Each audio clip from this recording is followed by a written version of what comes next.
문서 작업이나 웹서핑도 하고 고사양 게임도 하면서 고사양 작업도 어느 정도 돌아갔으면 좋겠다 하시는 분들에게는 상당히 괜찮은 포지션이지 않나 싶어요.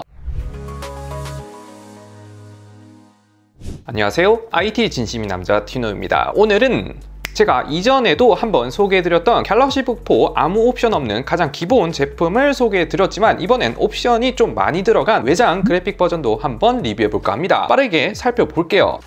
먼저 이미 외관 아시는 분들도 많을 것 같은데 갤럭시 북4부터 프로가 아닌 일반급 모델들도 프레임 바디를 플라스틱이 아닌 알루미늄을 채택했다 보니 플래그십과 비슷한 저렴한 느낌도 크게 없고 세련되고 약간은 살짝 고급스러운 느낌도 있어서 프로와 비교해보면 서로 동일한 모델처럼 보여주죠. 겉 프레임뿐만 아니라 합판 부분들도 알루미늄 처리가 되어 있어서 눌러봤을 때 울렁거림이 플라스틱보다는 확실히 덜 합니다. 포트도 보면 필수적인 것들은 싹 다 들어갔는데 최대 65W C타입 충전 포트 및 단자가 2개 있고 요즘 보기 힘든 랜선 포트까지 있고 HDMI 포트 하나랑 USB-A 타입 반대로 켄싱턴 락 USB-A 타입 3.5mm 이어폰 단자 마이크로 SD카드 슬롯이 있는데 제가 갤럭시 북4를 1년 가까이 써보면서 C타입 멀티 허브는 한두 번 썼나? 허브 같은 경우에는 거의 필요가 없었긴 했었습니다. 무게도 보면 1.57kg 정도를 보여주는데 기본형이 참고로 1.56kg 정도인 걸 생각하면 그냥 펜이랑 칩셋 무게만 더해진 느낌이고 기본 모델이랑 동일한 무게라고 보시면 됩니다. 실제로 좀 들어보면 성인 남성 기준으로 그냥 무겁지도 않고 가볍지도 않고 적당하게 들고 다닐 수 있는 무게라 보시면 됩니다. 외관은 전반적으로 크게 불만 없는 무난하게 쓸 수 있는 디자인이라고 보시면 될 것 같네요.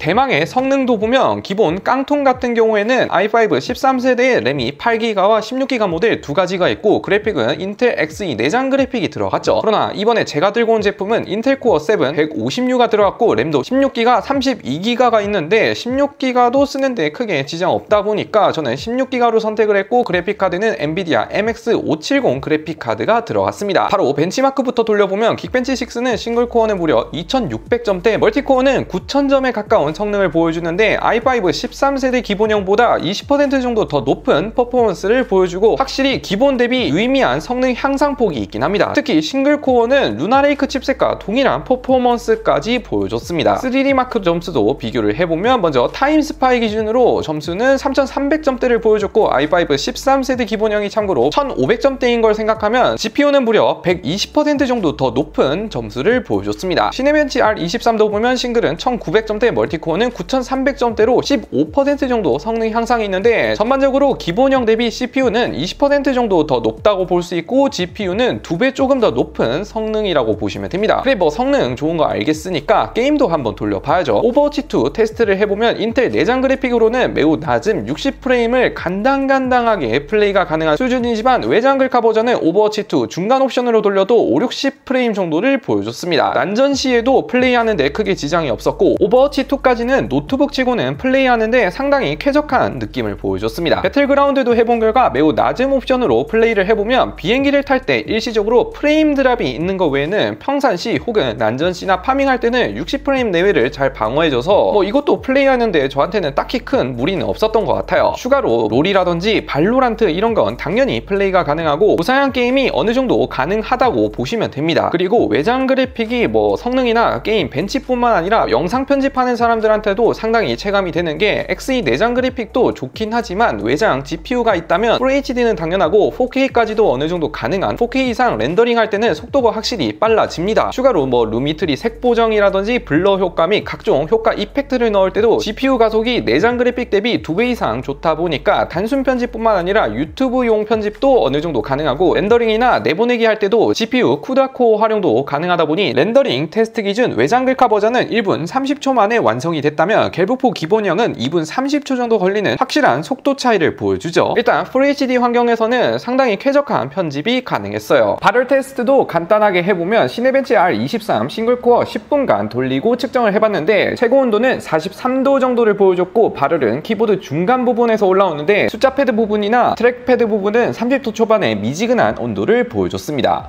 디스플레이도 간단하게 보여드리자면 일단 제가 가장 마음에 들었던 게 갤럭시 북5 프로도 제가 써봤지만 패널 자체 스펙은 북5 프로가 뭐 훨씬 더 좋긴 하지만 아무래도 하단 베젤이 여전히 좀 넓다는 치명적인 단점 단점이 있었는데 반대로 갤북폰은 오히려 좀 얇죠. 올레드 패널이 아닌 LCD 패널이 들어가서 가능한 것 같은데 북5 프로 대비 2분의 1 정도 두께이긴 합니다. 그리고 하단 베젤뿐만 아니라 상단 베젤이라든지 좌우 베젤도 이 정도면 충분히 괜찮다고 볼 수 있죠. 저는 일단 베젤이 가장 마음에 들긴 하지만 반대로 패널이 sRGB 100%급 정도만 해도 봐줄만 할 것 같은데 NTSC 45% 패널을 탑재했습니다. 그래서 색감은 좀 약간 빠져 보이긴 하나 이것도 좀 계속 보다 보면 어느 정도 적응이 되긴 한데 스펙상 아쉬운 부분 중에 하나라 볼 수 있어요. 화면 밝기도 야외에서는 조금 부족하긴 하지만 실내에서 혹은 카페에서 작업하는 데에는 크게 무리 없는 밝기라고 보시면 됩니다. 추가로 화면은 180도 이렇게 활짝 펴지기 때문에 회의할 때 혹은 모니터 대용으로 쓰는 것도 가능합니다.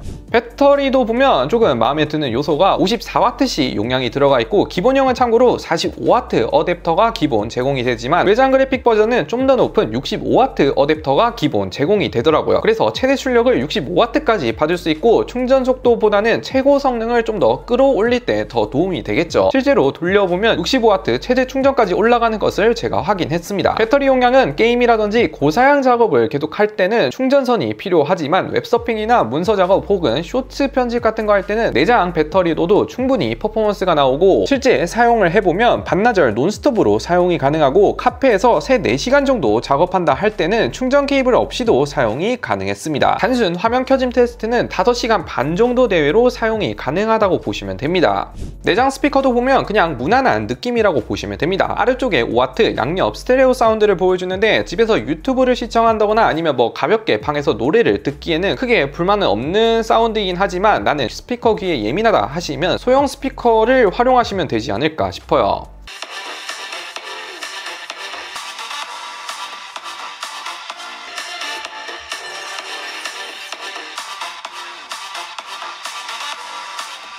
이렇게 갤럭시 북4 외장 그래픽 버전 제품을 간단하게 한번 소개해 드렸는데 당연히 RTX 이런 것보다는 성능이 당연히 빠지긴 하지만 나는 게이밍 노트북 좀 무겁고 게이밍 노트북 디자인이 좀 그렇다 혹은 사무용 학생용 노트북 포지션이면서 문서 작업이나 웹서핑도 하고 고사양 게임도 하면서 고사양 작업도 어느 정도 돌아갔으면 좋겠다 하시는 분들에게는 상당히 괜찮은 포지션이지 않나 싶어요. 약간 한쪽 목적으로 치우쳐진 노트북이라기보다는 뭔가 이것저것 다양한 용도로 쓰시는 분들 에게 추천드리고 싶습니다. 아무튼 좀 더 궁금하신 분들이라면 제가 아래 구매 링크도 달아드릴 건데 뭐 가끔 할인하면 조금 저렴하게도 구매가 가능하다 보니 한번 참고해 보세요.